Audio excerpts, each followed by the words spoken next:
My name is David McQueen, and I'm an entrepreneur. My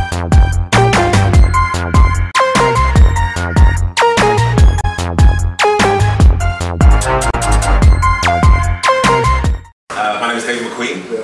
I run an organisation which I collectively call All Things Magnificent.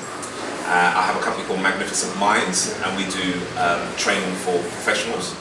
And I've got another company called Magnificent Generation, which we work with young people about empowering them in three core areas: leadership, presentation skills, and career development. Okay. We've seen you're fairly laid back, like your videos on Virgin Media Pioneers. It's not as stiff and as rigid as people would expect. Why do you take that approach? Well, I think people want something different. There is you know, when I'm presenting, I think that you've got to be able to bring yourself to that. You've got to bring personality. I don't think that people should just put on an air. It's not drama. It's not a play. Do you know what I mean? You don't have to take on another persona. Be who you are, and make. It's a conversation. It's not about making people feel intimidated, but making people feel really relaxed so that they can tell the truth. And when you're in that space to tell the truth, people just feel a lot more relaxed around you. I love it. That's just me. It's natural. So for people that don't know, what's Virgin Media Pioneers all about?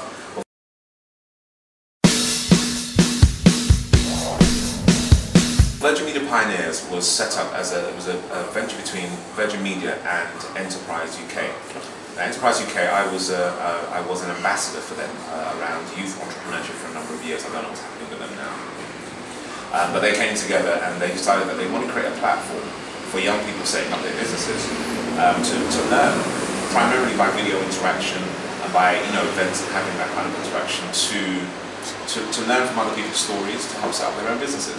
It was so nice to interview you and Jamal Edwards. Yes, SB.TV, yeah, man, he's good. I liked him. Funnily enough, I think some of the bits that could have gone online didn't go. We had so much fun. We had so much fun on that day. I was trying to keep serious as well, but it just wasn't. Well, I've just hit. When I left my house, I was on 15,700,000. But I admire, such a young guy like that who has.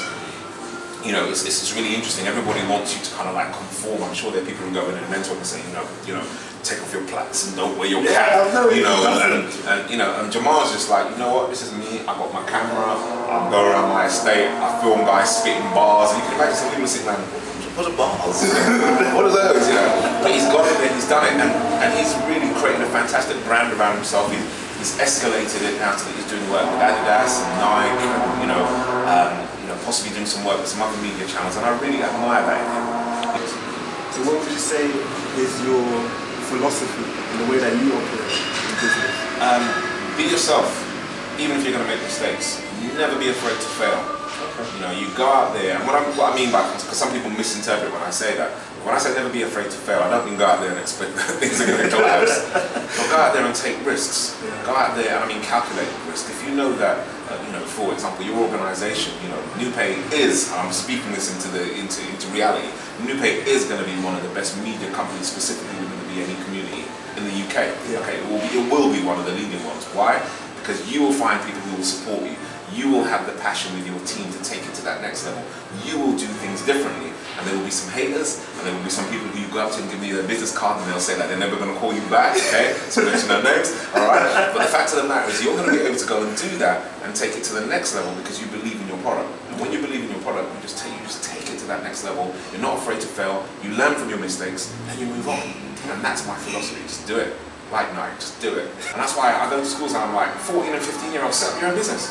Like, what? I go, look, I started my first business when I was 14. It was a tuck shop. Everybody did a tuck shop in school. Mine was incredibly illegal. I had to go and I had to go get permission from my headmaster. But when I got permission from the headmaster, I started to make some money. I made more than the school's tuck shop. They had to shut me down. Okay? They had to shut me down. But the reality is that, obviously, I'm not encouraging anybody to do anything illegal. But when you're young and you haven't got any mortgage, and you haven't got any kids, and you haven't got all those other expenses out there, why not go out there and take a risk? There are grants out there, there's the Prince's Trust, there's the Bright Ideas, there's all these other organisations that can come out there and support you as a young person. Why not take that opportunity now, rather than getting to 25 and thinking, okay, it's too late now, and I can't do the things I want to. Let's say I'm someone that's attending one of your talks. I'm listening to everything that you say, and I want to start a business, but I don't know where to start from or what to do. If you could give me your 5 top tips, or 5 starting points, what would they be? Oh wow, okay. First and foremost, you've got to have an idea that makes sense. The second thing I would say is go out there and see what else is in the market, because there's nothing new under the sun. No matter what idea you come up with, somebody else will come up with it somewhere. But just think about how you're going to bring it to the market and what makes it different. Thirdly, I would say, and it's in no particular order, but be very, very, very, very, very, I'm going to say very, as much as I can, be very focused on the money. And what I mean by that is not to go out there and get loads of money, but be aware of what's going in and what's coming out. Make sure you're managing your costs, make sure you're managing your revenue, make sure you forecast that stuff. And even if you don't like doing the numbers, make sure you have somebody, maybe an accountant or maybe a bookkeeper around you who can help you to interpret that. Because the fourth one I will say is really learn about marketing. Really learn about, you know, how's my product going to sit in the marketplace? Who are my key clients who are going to buy from me? Okay, and how am I going to get that product to them all the time? Now, you know, when I was first growing up, we didn't have, you guys are sport because you guys got the internet, you know, you go into Google, everything is there. You can go and set up a business online now, in an hour, and have people buying stuff from you. Recognize that even if you start out on your own, try and get a team around you. And a lot of people don't like this, but when you're in business, friendship goes out the window, okay? There's a difference between being a colleague and being a friend. So when you're in business, mark the line. So if you could describe your personality as a food dish of your ethnicity, which one would it be and why? My personality, it'd be soup. Alright? I'm talking about proper West Indian soup. Let me break it down, right? Because that soup has got yam in it, alright? And that yam and sweet potato, alright? So you've got the hard food which is going to nourish you, alright? And then you've got the dumpling, because you know you can't cook it without a dumpling. And the dumpling's soft, so I've got my soft side, you know what I mean? I can nurture you. And then I've got the soup liquid itself, that's just going to keep you going. Because when you eat a bowl of soup, you don't need no other food.